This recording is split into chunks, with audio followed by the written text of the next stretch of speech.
Black Live, and we have a new face and a happy face, Coach Jeff Brohm. I think you're a happy face. You've had a busy whirlwind time over the last bit, but welcome to Golden Black Live. This is our final show of the year, and what a better way to do it than with Purdue's new football coach. We want to thank our sponsors, XXX, on the hill but on the level, of Purdue tradition since 1929, and of course Basham Reynolds. Good folks, John Basham and others, already starting with 2017-18 class enrollment. Hilton Garden Inn and State Farm agent Trent Johnson. And Coach, we have, you don't think we have an hour's worth of questions, but we do. We'll try to give you plenty of time to talk, and if it gets bad, you can ask us questions. It'll be a new turnaround for the media at least. But Coach, I think one of the things you talked about in your opening statement in your press conference a couple of weeks ago now, about this being a challenge. Why is this a challenge to be the new head coach at Purdue? Well, I think, if you look at the situation, unfortunately, the program hasn't won as many games recently as everyone would like, and I get it. And, they're in a tough conference, and Big Ten football is a great league with a lot of outstanding coaches who've been there and done that. And, it's time to try to get the program back on track. So I think that, me coming in, I understood that.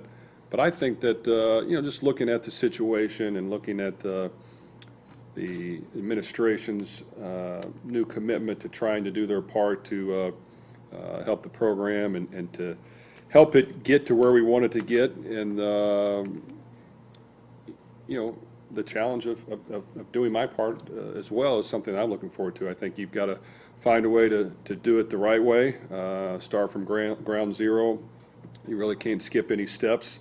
It may not be extremely fun right off the bat, but you have to fight through it and understand that there's a plan and process to it, and you just got to stick to your guns and do the very best job you can in order to get wins. I've been able to speak with a couple of people about you the last week or so, your dad Oscar, your brother Greg, just kind of about this challenge thing and how do you handle that? Because kind of outside looking in, you've had all this success, right? I mean, you were a superstar player and obviously had a lot of success coaching-wise. When have you had to handle maybe some struggle and some failure, and how did you rise to those challenges? Well, I think even though I've had some success, I think any good success story, there's a lot of failures along the way that they don't talk about, and I'm glad that you didn't mention them right there, but trust me, I've had plenty. And they'll all be in my story. Okay. Well, I was able to play 6 or 7 years in the National Football League, but I got cut from about 6 or 7 teams as well that told me I wasn't good enough, and then I found a way to maybe make it on another squad. So I've kind of fought my way through that, and a lot of times adversity brings out the best of you, and I think that if I can surround myself with the best staff I can and the best people that care about building the program the right way, working through the hard times, helping develop the players we have on the team and instilling confidence in them to achieve the best they can, and to give them the proper plan and method and scheme to put them in to help them succeed, and then to obviously recruit the next best generation of guys is going to be important. So all the little things that have to be done, I think I've been fortunate enough to be around football most of my life, so I think I have a good feel of what needs to be done, how we need to do it, the attitude we need to have, the fun we need to have when we're working hard, and all those things combined. I think you just got to make sure that you cross every T and dot every I, and every step is taken in order to get it done. Yeah, you look at that, and when you in the interview process, and when you're with Mike Babinski and talking to him about this job, what did they tell you that said, hey, this is a challenge that this program can be turned around? What did they do to convince you that this is a challenge that could be met? Well, I think they were honest with me from day one, and they didn't hold back on where they thought the program was and where it needed to go, and all the steps that needed to be done, and that it wasn't going to be easy, but they really made me believe that they were going to do their part, and they understood that there's a few things that we may be behind a little bit in, and with the practice facility being built, I think it's an important step, just not only to get with the times and all that, but also to be a great recruiting tool for young student athletes wanting to come to Purdue and not only pursue an education, but also to try to be an outstanding player as well. That was important. But I think the great thing I've seen is there's a lot of hungry people throughout town that want to see wins and they want to see success. So I think everyone wants to do it. I think that's what you have to make out of it. You have to get everyone involved. Everyone has to do their part. And as the head coach, I have to, work my tail off to make sure I'm doing my part. And I think that's one thing that I've always tried to live by is you got to be able to look in the mirror at night and be able to look your players in the eye and say, look, I'm going to do everything in my power, be with you along the way through the ups and downs. If you can give me everything you got, and it's not going to be a walk through the park, but normally if you do it the right way, it means more, and hopefully you can sustain that level of success once you get to it. Yeah, gotcha.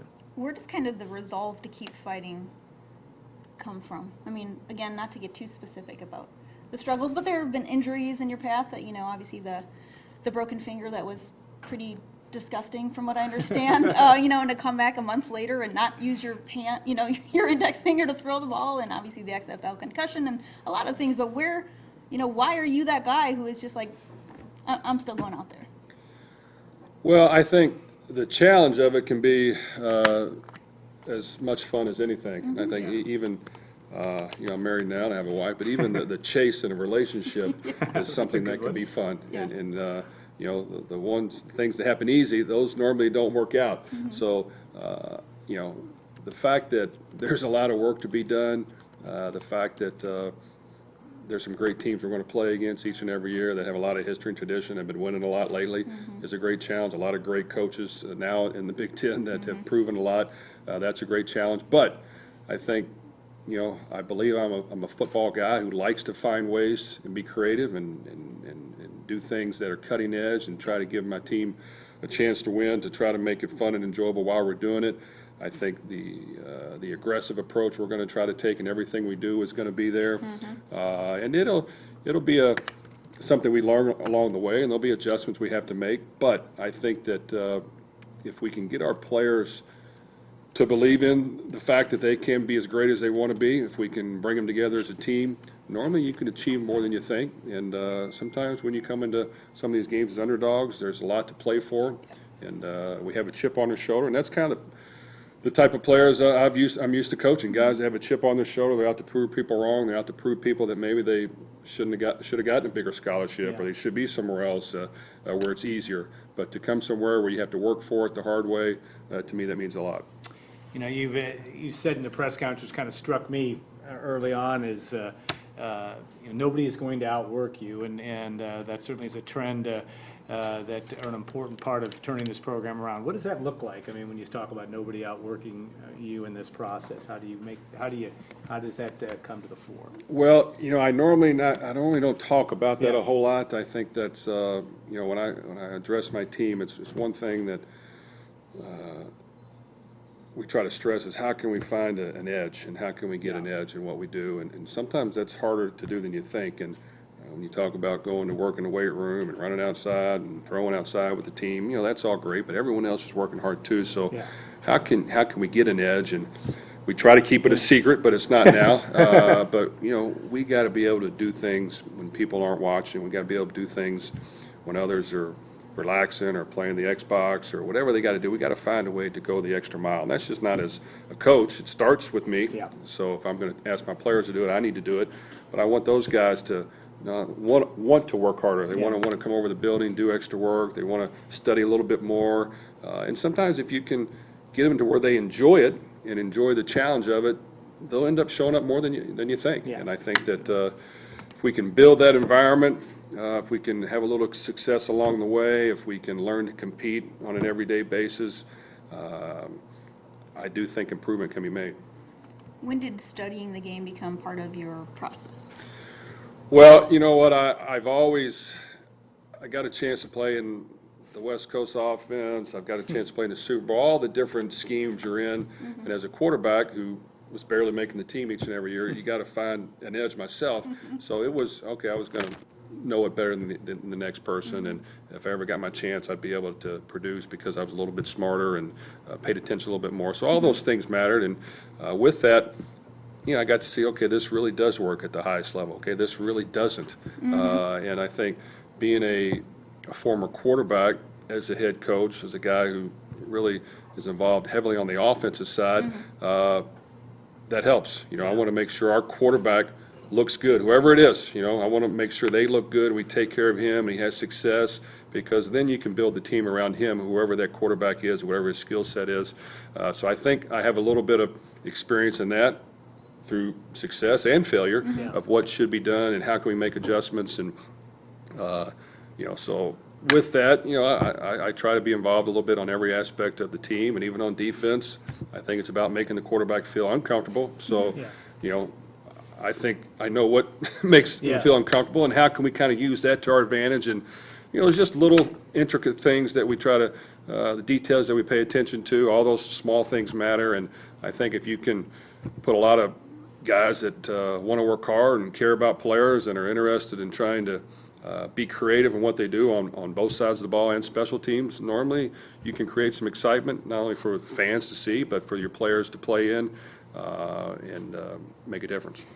Even when you were in high school, you were athletically better than a lot of the guys. Okay, your dad told me you ran a 4.38. Dads always exaggerate a little bit. What was it? I was pretty fast back in the day. I mean, that's I was like pretty legitimate fast. speed. But so, athletically superior. So even in high school, did you feel like you needed to kind of get an edge? And I mean, you came, again, your dad was a coach, your brother older than you played. I mean, did you feel like even then you were kind of studying the game, or you were just, I'm better than everybody, I can kind of rely on the athleticism and those kind Well, of things? I was blessed with some ability, without question. I think, when I was growing up in high school, I played all three sports. Right. I liked to compete in everything I did. I was one of those guys, I probably didn't have a social life a whole lot. I wasn't very vocal. Yeah. And when people were hanging out and having a good time, even back then, I was going to be down in the basement doing extra chin-ups or push-ups or running outside or shooting more free throws or throwing the ball more in the backyard to try to get that edge. And so I kind of developed that growing up. That's just kind of what I believed in, and it worked for me, and it gave me a way to compete at a higher level once I got to college and then even beyond. So yes, I did try to outwork them then, and I got a chance to play with the 49ers, and you hear a lot, even though some of the younger generation doesn't know about Jerry Rice and his training methods and Right. what he did in the offseason and how he ran the hills and how he did this. And really, it wasn't something he talked about a lot, but I saw him do it and witnessed it. And I said, you know what, it's pretty cool that the very best player in the National Football League outworks everybody. And I don't see him talk about it a whole lot. He's one of those guys, too, in practice. In the NFL, you only have a 53-man roster. When the offense is up, the defense is kind of normally hanging out, the defense is up, and vice versa. Well, when the offense was supposed to rest, he was back in the back catching balls nonstop every practice. There was no break, and it was impressive to watch. So there's a reason he was as great as he was. He really wasn't a super fast guy, but he was as fast as he was that way every play. Not And as it was fast as really you. well, probably faster, but Okay. he just Probably. the work ethic was impressive. So I think that's just a big thing, that if everybody buys into that, at least to a small degree, Right. it adds up. Yeah. Howard Schnellenberger and any disciple or anyone that's been around Howard in terms of preparation and being able to bring that, what impact did he have on you? Because he's known as a great motivator, bigger than life personality, kind of that caricature face, and he's won national championships. All these things tie into how did that form Jeff Brohm, the player, or maybe not as much player, but Jeff Brohm, the coach? Well, I think one thing for people that remember Howard Schnellenberger back in his day, he was unbelievable with the media. Yeah. He loved to say some things to Audacious. correct, Okay. very bold in Such his as statements. calling you the Messiah. Oh, man, she's done her research here. Very bold in his You're gonna come to statements. know that. Right, very bold in his statements. Loved to kind of play with the media to a certain degree, but was very accessible, and because of that, his team's got a lot of attention. And also because of that, his players believed we were a lot better than we Yeah. really were. So when we took the field, we're like, holy cow, our coach says we're going to win the national championship, we're going to do this, so maybe we are pretty good. Yeah. So he was kind of able to, had a tremendous knowledge about Yeah. the game, play, won the Super Bowl, only undefeated team in the Super Bowl, won national champion, did a great job of developing quarterbacks, had a great offense, but really his ability to motivate the players and get them to believe they were much better than they were was something I took from him, that he did better than anyone else and he just was a great people person as well along the way. And this was back in the day where nowadays every practice is closed and you can't look at this and you got to be careful of this. All his practices were open. He wanted people to come to practice and watch, and he wanted the fans to interact in it, and I still believe in that to a certain degree. Oh, good. To a certain degree. But we've heard about some of the certain degree parts. We just like to watch practice. There's nothing wrong with that. All right, there you go. What have you learned from success? I mean, you obviously, I think a lot of coaches say you learn more from failure, which you talked about a little bit, but what have you learned from success? Well, what you learn from success is you want to do it again. Yeah. And, Okay. It's a good feeling, and you feel good about yourselves, and success with everyone, that's the goal. That's the ultimate goal, and you want to try to find a way to get there. And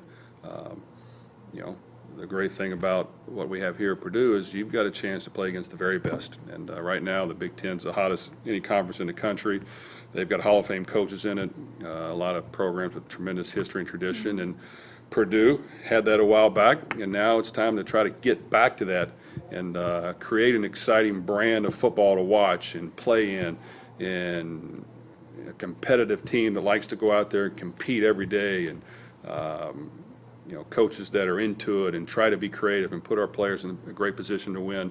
All those things I think are fun, and success is really what drives you Right. to do it again, is the feeling you get. And if we can do it here and do it from ground zero and work our way up, it's going to mean way more than doing it anywhere else. Yeah. Last question before we let you come up for air, and that is on the city of Louisville. You're kind of, the Brohm family is a level of royalty there, if there's such a thing. I think there is. There's a winning tradition, obviously, when you were growing up. Danny Crum in Louisville basketball gets to a certain level, wins a national championship. Football got really, really good in the early 90s. What does that mean in terms of coming from being able to represent your hometown no matter where you've gone? How big a part of that of your life is that? Well, I love my hometown. It's great to see it continue to have success in football and basketball, and really the athletic program in general there has really skyrocketed. Their baseball is outstanding, and great facilities, and the fan support is great. And I've been able to see that grow from being when they played in a baseball stadium, a minor league ballpark, and almost ready to drop football there for a little bit, and they kept it going, and look where it's at now. So it can be done, and I think that the little bit I've been around here, there's some hungry people that want success, and that's a great start. They want some change, and they want some excitement, and that's my job to help provide that. So I think the want-to is there, and I think that if we can get everyone involved in this process and make them feel part of it, that if we can get this turned around, it's going to mean that much more, not only for our players, the university, but for everyone associated in town and all the alumni. That's stuff that you all look back on and it means something too. But I think that we're in a similar boat where let's try to make this happen. All right, we're going to take a quick 2-minute break, come back, and Stacy's going to dissect every part of Jeff Brohm's office, or at least ask questions about it. And we're going to also ask a question about the Brohm brothers, too, leading in. We've had a lot of questions, obviously, from the audience. We'll look forward to doing that. Segment 2 of Gold and Black Live coming up next.